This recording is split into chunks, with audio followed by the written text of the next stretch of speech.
The 911 operator froze because the caller was already dead. The call came in just after midnight.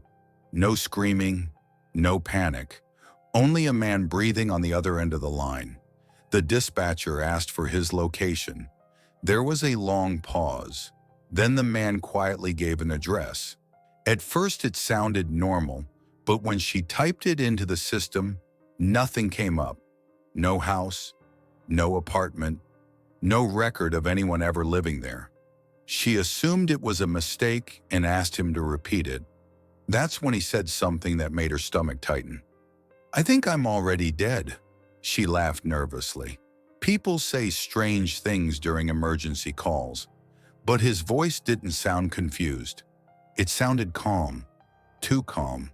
She asked for his name. He gave it. As soon as she entered it into the system, her screen went blank. Not frozen, not loading. Blank. As if the name erased everything behind it.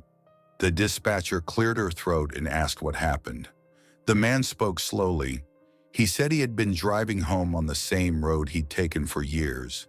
Then the radio suddenly went silent. Not static, silence.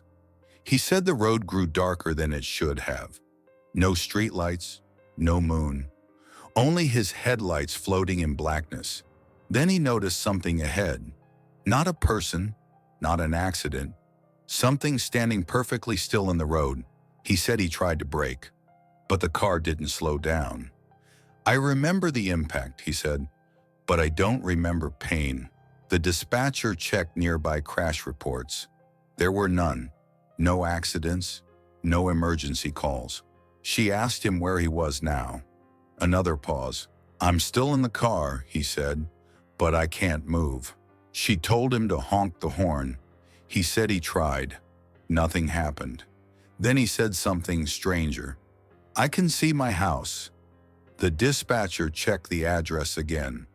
That house had been demolished 2 years earlier. She didn't tell him that. She asked him to describe what he saw. Lights were on inside.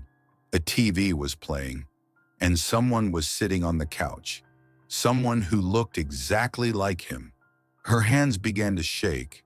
She asked if anyone else was inside. "Yes," he said. "My wife." He said she was laughing at something on television. Alive, happy, unaware. The dispatcher told him to stay calm. She said help was on the way. He replied quietly, "I don't think he can reach me." The call didn't disconnect. It muted. The line stayed open. She could still hear something. Not breathing. Wind. Low. Distant. Wind. Like air moving through something hollow. She called his name. No answer. Then she heard a faint sound. Metal twisting. Glass cracking.